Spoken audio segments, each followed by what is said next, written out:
Dhaval Pandya rain water harvesting ક્ષેત્રે ઘણા વર્ષોથી કાર્યરત છે. તેમણે આ ક્ષેત્રે નવીનતા આપવાનો પ્રયાસ કર્યો છે. વરસાદી પાણીનો પૃથ્વીના પેટાળમાં સંગ્રહ કરવો એ rain water harvesting and ground water recharge system છે. જોકે ધવલ પંડ્યાએ સતત પોતાની મહેનત, અનુભવો અને સંશોધનોથી તેમાં અપગ્રેડેશન આપ્યું છે.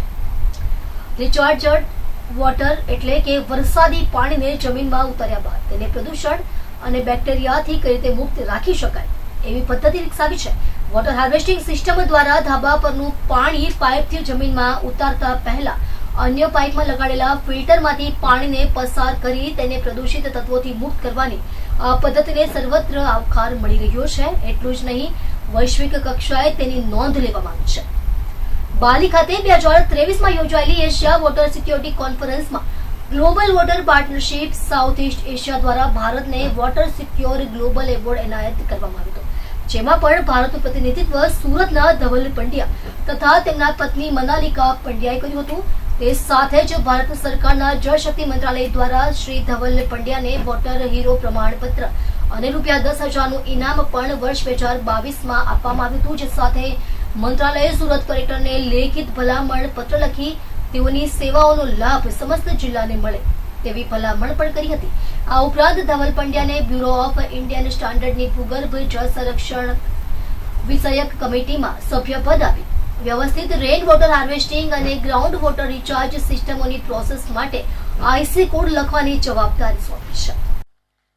Leading NGO Rainwater Harvesting goes out to Mr. Dhaval Pandya.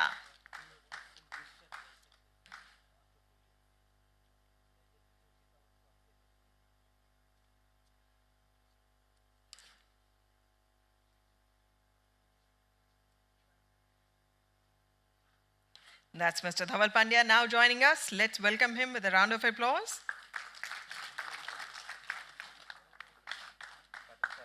Leading NGO Rainwater Harvesting.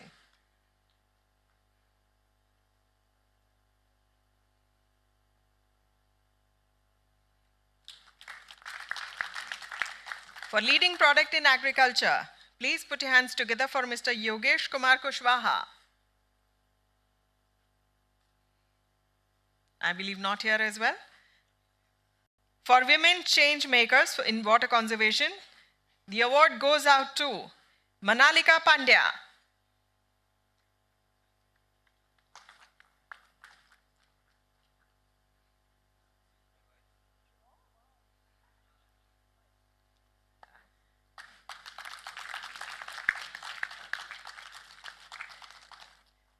And don't forget to welcome with a hearty applause. આપનો પરિચય? મારું નામ ધવલ દેવેન્દ્ર પંડ્યા. આપણે કઈ જગ્યા પર કોન્ફરન્સમાં એવોર્ડ મળ્યો અને કઈ રીતે તમારી કામગીરી ટેકનિકલ રીતે કરી રહ્યા છો તમે? જી, હવે દિલ્હીમાં 5 અને 6 ડિસેમ્બરે ગ્લોબલ ટ્રાન્સવર્સાલિટી વોટર એનર્જી અને એન્વાયરમેન્ટ નેક્સસની કોન્ફરન્સ હતી, જેમાં વિશ્વના 12થી વધારે દેશોએ યુનાઇટેડ નેશન્સ અંતર્ગત સાથે જ જળશક્તિ મંત્રાલય, મિનિસ્ટ્રી ઓફ પાવર અને મિનિસ્ટ્રી ઓફ સોશિયલ જસ્ટિસના સંયુક્ત ઉપક્રમે ઇન્ડિયા વોટર ફાઉન્ડેશન નામની સંસ્થાએ આખો કાર્યક્રમ ઓર્ગેનાઇઝ કર્યો હતો, જેમાં અલગ અલગ દેશોના પાર્ટિસિપન્ટ્સ હતા અને એ લોકોએ પાણી, ઉર્જા અને વાતાવરણના ક્ષેત્રમાં અલગ અલગ કામગીરીઓ કરી હતી. જેમાં જળ સંરક્ષણના વિષયમાં અમારી એનજીઓ શ્રી સોમેશ્વર એજ્યુકેશન ટ્રસ્ટને leading NGO in rain water હાર્વેસ્ટિંગનો એવોર્ડ મળ્યો છે. સાથે જ વુમન ચેન્જ મેકરનો એવોર્ડ મહિલા કેટેગરીમાં અમારી સંસ્થાના ટ્રસ્ટી મનાલિકા પંડ્યાને મળ્યો છે.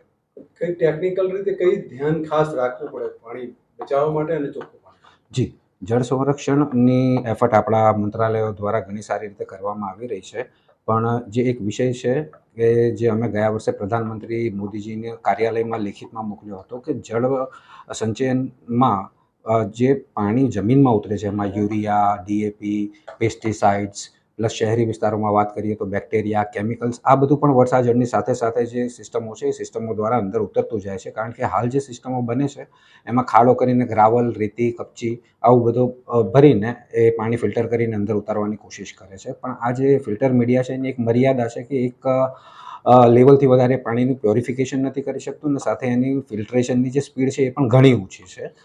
બરાબર છે. તો અમે જે અત્યારે સિસ્ટમ ડેવલપ કરી છે જેના માટે આ ઇનોવેશન એવોર્ડ મળ્યો છે, એ સિસ્ટમમાં અમે એક્ટિવેટેડ વુડન ચારકોલ અને anti microbial herbs coated mesh કે જેમાં અલગ અલગ 84 મિનરલ્સ અને જડીબુટ્ટીઓનું કોમ્બિનેશન કરીને એક જાળી તૈયાર કરી છે કે જાળી અમે પાથરીએ છીએ, જેનાથી પાણી એકદમ સ્પીડમાં અને પ્યોર ક્વોલિટી પાણી એકદમ સાફ થઈને પછી ભૂગર્ભમાં જાય છે, જેથી રાષ્ટ્રીય સ્વાસ્થ્યના ઇસ્યુ ઊભા ન થઈ શકે. કારણ કે ભૂગર્ભમાં પાણીનો સ્વભાવ એવો છે કે આપણે જ્યારે અહીંયા એક બોરમાં ઉતારીએ છીએ પણ એ આખા એરિયામાં એક્વિફર કહેવાય છે, જે એક્વિફરમાં પહોંચે છે. એક્વિફરની સાઇઝ પર ડિપેન્ડ કરે છે કેટલું મોટું છે. આપણે સુરત શહેરમાં પાણી ઉતારીએ પણ એની અસર કદાચ સુરતના છેવાડાના જિલ્લાના ગામમાં કે તાપી જિલ્લામાં પણ એની અસર દેખાય છે, અને અહીંયા ખરાબ પાણી ઉતારશું તો રોગચાળો કદાચ તાપી જિલ્લામાં ફેલાય એવું બને. તો વાત કરીએ તમે જે પાણી અહીંયા ઉતારવાની તાપી જિલ્લા સુધીની વાત, શહેરની વાત કરીએ તો શહેરીકરણ વધી રહ્યું છે, દરિયાની નજીકમાં શહેર છે, તો સુરતની પરિસ્થિતિ કઈ રીતે મૂળવા છે?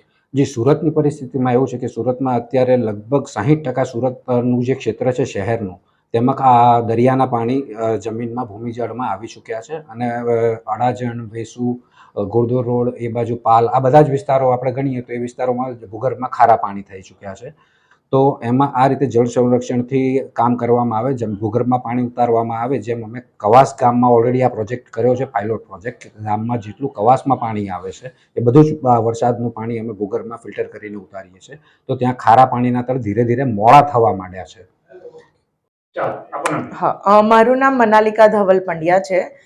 મને હાલમાં જ રેઇન વોટર હાર્વેસ્ટિંગ ઉપર સારી એવી કામગીરી કરી એના ઉપરનો એવોર્ડ મળ્યો છે, કે જે એવોર્ડ હમણાં 5 અને 6 ડિસેમ્બરે દિલ્હીમાં હતું, કોન્ફરન્સ હતી, ગ્લોબલ વોટર ટ્રાન્સવર્સાલિટી ગ્લોબલ સમિટ ત્યાં આગળ હતી, કે જેમાં અમને એવોર્ડ મળ્યો છે વુમન કેટેગરીમાં રેઇન વોટર હાર્વેસ્ટિંગ ઉપર.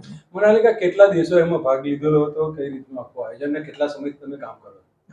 એમાં આજે એવોર્ડનું હતું એની અંદર 2 દિવસની આખી કોન્ફરન્સ હતી, જ્યાં આગળ વિશ્વના 12 દેશોએ ભાગ લીધેલો હતો, અને અમે લોકો એના ઉપરની કામગીરી લાસ્ટ 12 વર્ષથી કરી રહ્યા છીએ. સુરતની વાત કરીએ અને દેશની વાત કરીએ તો પાણીનું જળસૂત્રની પરિસ્થિતિ હમણાં કેવા પ્રકારની? અત્યારે વાત કરીએ તો પાણીની અંદર આપણે જે ભૂગર્ભ જળની વાત કરીએ તો ત્યાં આગળ એના તળિયા ઘણા બધા નીચે જતા રહ્યા છે.